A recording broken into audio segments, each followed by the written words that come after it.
Hello everyone, this is Jamie Starr with the New World News Network. Today I wanted to get into modern fascism in America and how it rears its ugly head. So, fascism is a political philosophy, movement, or regime that exalts nation and often race above the individual, and that stands for... And also, if you look at the New Oxford definition, it says it's right-wing when it definitely isn't. Hitler was a fascist, Hitler was left-wing, he was a liberal, vegan, political correct, centralized autocratic government headed by a dictatorial lead, severe economic and social regimentation, and forcible opposition suppression. The word fascist comes from the word fascize, which means a bundle of rods, and among them an axe handle with a projecting blade. This is basically the idea that a single handle wouldn't be able to absorb the blow, so if you tie the bundle of sticks together, it's less of a chance of it breaking because clumped together they can absorb the shock.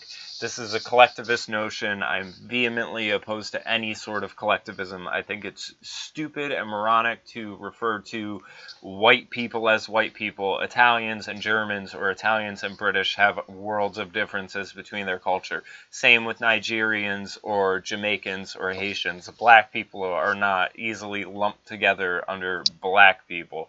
You're doing a disservice to yourself and everyone else by being such a fucking racist. So, we see the symbols, they're repped, they're in Congress, they're in the Senate, and people are just unaware of what these symbols mean. It's very similar to, say, the Bloods and the Crips. You know, if it's blue, it's a blood. If it's blue, it's a Crip. If it's red, it's a blood. This is the same thing, and the people who are educated in this stuff are aware of it, so they'll be able to see things and understand what sort of government is really in place by the symbols surrounding you.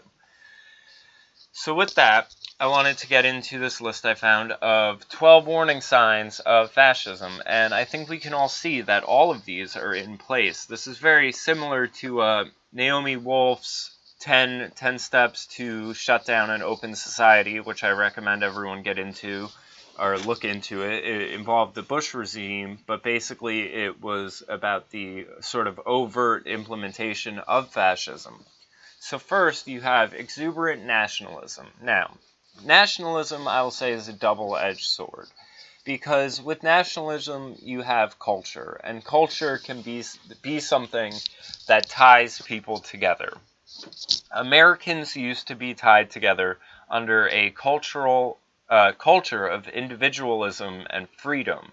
And basically, live and let live type mentality. Where, you know, I may not want to live the same way as a Hasidic Jew or an Amish person. Well, in actuality, I kind of do want an Amish kind of style of life, but it's not. They'll have their space to do what they want to do, and I can have my space to do what I want to do, and we don't need to bother one another or impose a lifestyle upon one another. And, you know, that's all cool in America. And in order to have a multi-ethnic culture like America, you need a common tying thread, and it needs to be freedom rather than forcible, you know, whatever.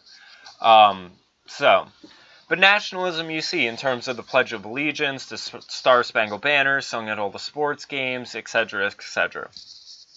Enemies identified. Now, some of these enemies could be threats to your nationalism, or it could be, you know, these sort of ideology, communist, socialist, ethnic, religious, any sort of way to separate people, sexuality, gender, and, you know, they'll always have some sort of pseudoscience or intellectual idea to rationalize this enemy and this fear, whether it's a terrorist, a foreign invasion, whatever.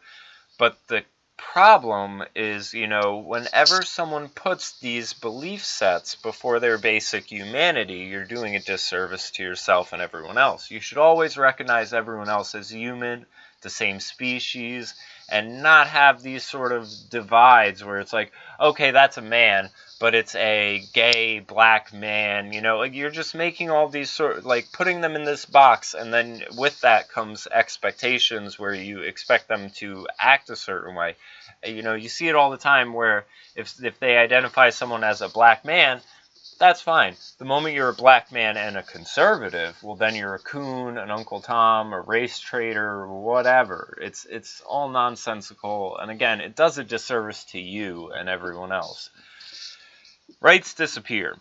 This we see going on, right to privacy, right to jury, with the NDAA and the Patriot Act. If you're accused of terrorism, a lot of your rights just go down the tubes. Free speech is in threat, or under threat. So there's, and the rights will always be rationalized under security, taking them away to make you safer. There's a quote by one of the founders where it's, those who exchange their freedoms for liberties for the sake of security end up with neither. And that's very true. The NSA exemplifies this. They say, we're going to take away your right to privacy, we're going to spy on you, it's going to make you safer, but instead your technology is more vulnerable to hackers. So it always backfires. Secrecy demanded. And this is one of the funny things. Whenever people talk about, government conspiracy theories, blah, blah, blah, the easiest way to kind of checkmate that is just to say national security, classified. If these things weren't going on, if there wasn't a set of classifications and, security levels and clearances and everything, then no one would question anything. But there's not a transparent government. And because there's a lack of transparency, there's always going to be the concept of conspiracy, because there's things that the peasant class isn't supposed to know, but our leaders and masters, I guess, are in a position where they must be able to know these things. Military glorified. This goes in with nationalism. Again, you see it at sporting events, whether it's, fighter jets flying over the Super Bowl or March of Troops. There's a glorified militant way of doing things, and it ends up becoming domestic. That's the other thing. Corporations shielded. This is the one I'm going to kind of use to exemplify how things work, where you have corporate fascism, which is basically the merger of state and business. And this also ties into socialism, because socialism, people are told the sort of semantical thing where the people own the means of production, but we have a government that's we the people. So what it really means is the government will own the means of production. The government will own all the businesses. Corruption unchecked. This goes on all the time. There's a small ruling elite who's exempt from all the rules. They can kill people without repercussion. You've had decades of people whistleblowing about pedophilia, child sex trafficking going on from the highest levels of government. So this rears its head. Media controlled. The BBC announcing Building 7 collapsed 20 minutes before it did. The media is obviously very controlled, and there's certain things you can't speak out against. The media is very liberal biased. I'm going to do a review of a handful of Ben Shapiro clips talking about the liberal bias in the media. The media is also very much owned by Jews in the same way, that it's run by liberals. And I sort of, Ben Shapiro himself being a Jew, exposing some of this, he didn't get into that level as much, but I think, I saw him have the approach where he said, it's because conservatives have given up, and it's because they aren't pushing to have themselves represented enough. And I think it's the same thing as far as Catholics and any other group. The reason, if Jews are controlling the media, I've said the same thing actually about black media with the Oscars and everything like that. With the internet, now there are so many more options and everything like that you aren't forced to deal with this very limited viewpoint and narrow viewpoint. But there's not a problem in pointing out that the majority of the companies are Jewish controlled. It's not like I'm trying to say that is automatically a bad thing or a negative. It's just a fact. So if you want something that's going to push a more Catholic or Christian viewpoint, find somewhere online. Bring your business to them. The problem is that they just didn't fight hard enough for it in Hollywood. So, Rampant sexism. This one, I think we're seeing an inverse, where it says, virulent homophobia is commonly built into broad policy, and I don't think that's going on. I think you're seeing equal rights being used to oppress religious rights.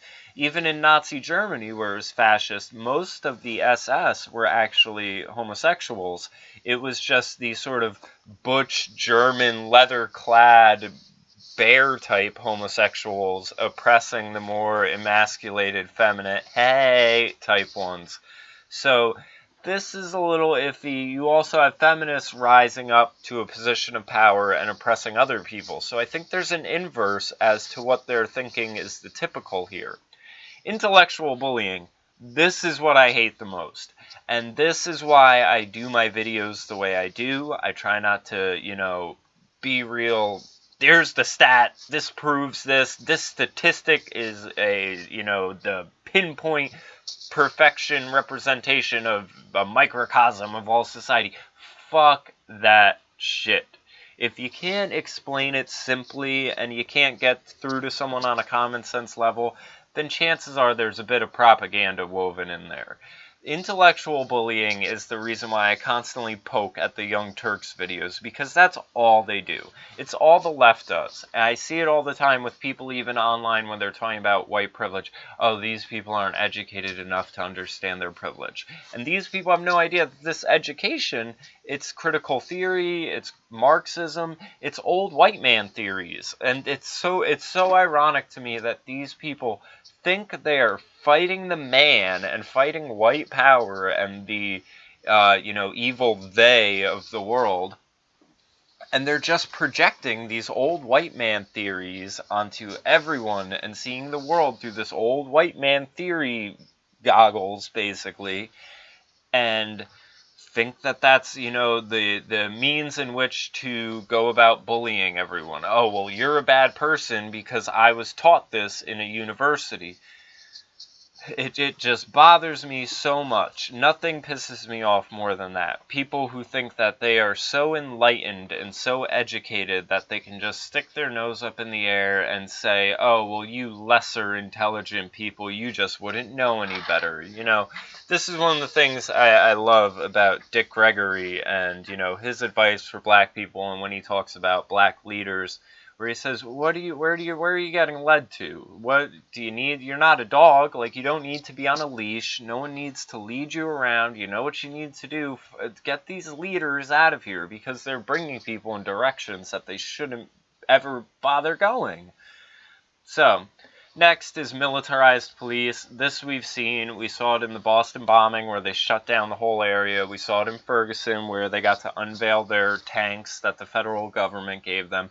And this is one of the other things that bother me about supporters of Barack Obama, because they have such a hard time, when they talk about all these things and, oh, police brutality, this, and that. And it's like, okay, well, who's arming them to the teeth?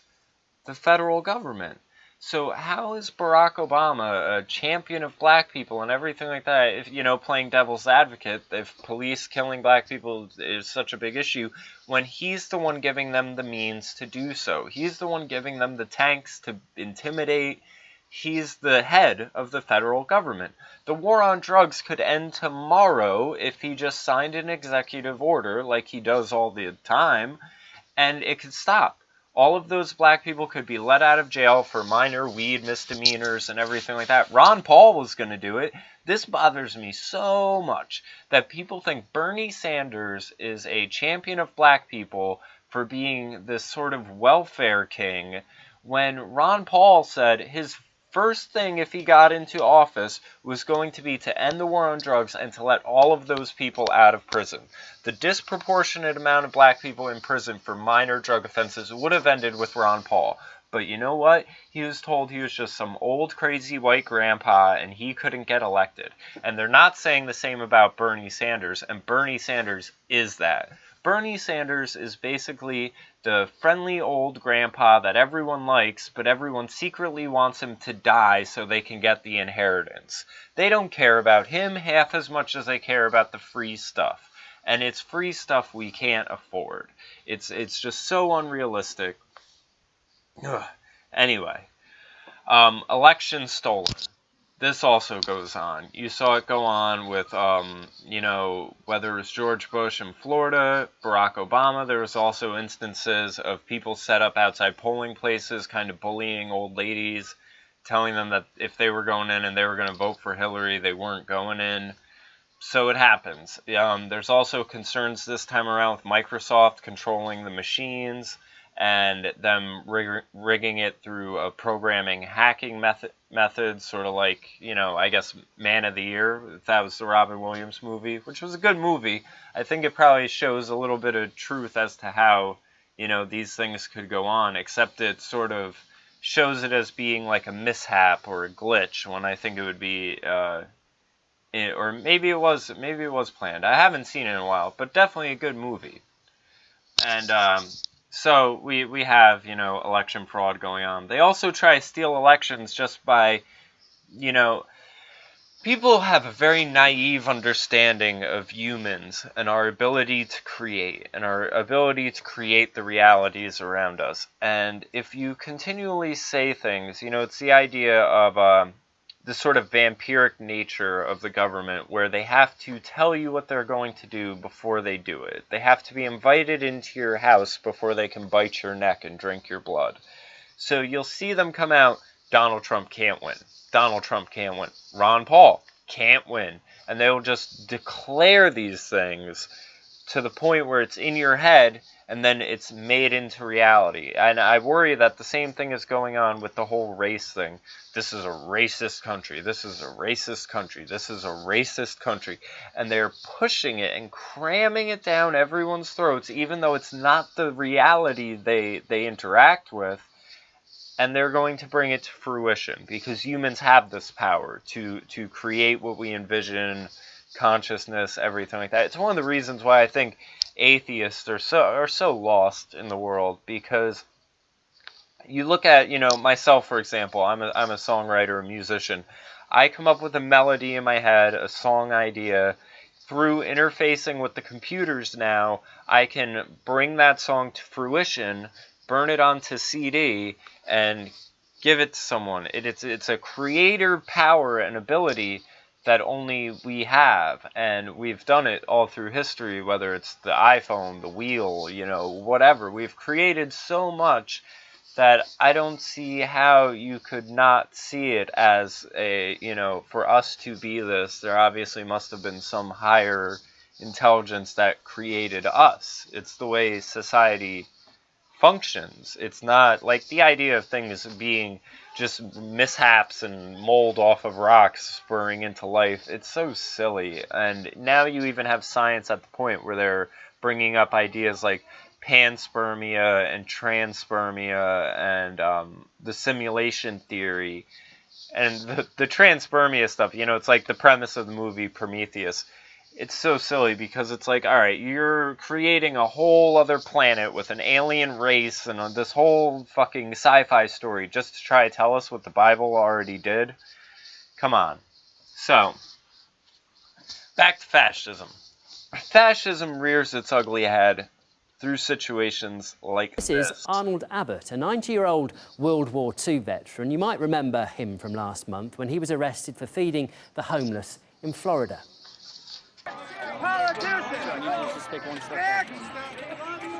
Well, Arnold is still facing 60 days in jail and a $500 fine, but after protests and a massive backlash, he's achieved a small victory. It's no longer illegal to feed homeless people in public places in Fort Lauderdale. For now, anyway, the law has been lifted for 30 days. Arnold Abbott has been running a food kitchen for decades in memory of his late wife, and it's not the first time he's stood up to the authorities either for what he believes in, and he says he's not giving up yet. I'll help the homeless as long as there's breath in my body. I don't intend to stop. My object is to win the case against Fort Lauderdale, Florida, and then go on and try to change these repressive laws that are being done in all of the cities throughout the United States. That's my object. Now, but there was another clip where he also mentioned that he fought in World War II and other accomplishments. Revolution Radio proudly presents live from And the Blue. that guy's an American hero. He is a true American hero. Obama has nothing on that guy. And you have it. It goes on. Here's another issue where in Orlando, people were feeding the homeless, and the police came and shut them down over permits. Again, it's always rationalized and done for this reasonings of safety.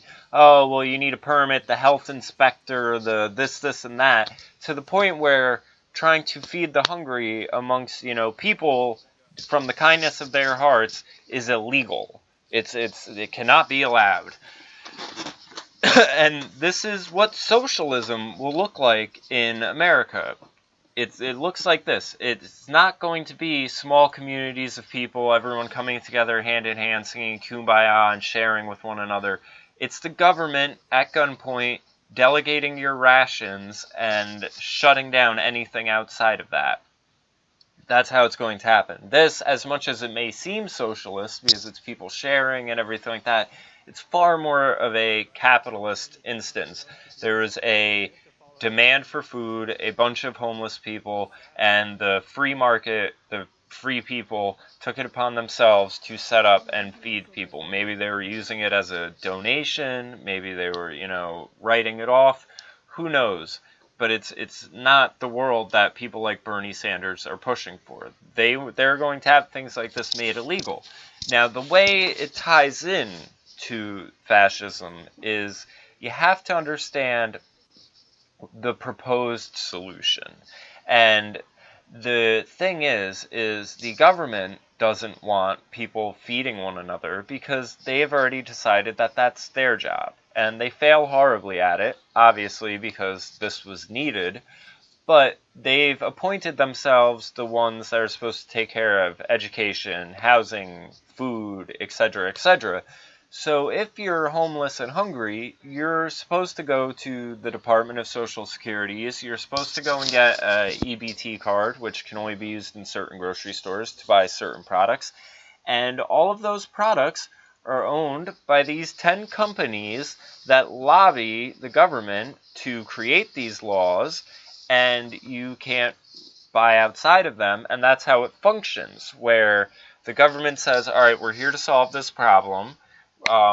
Here's your rations on your EBT card, and the catch is it can only be used with our buddies who have lobbied, gotten subsidy money, whatever.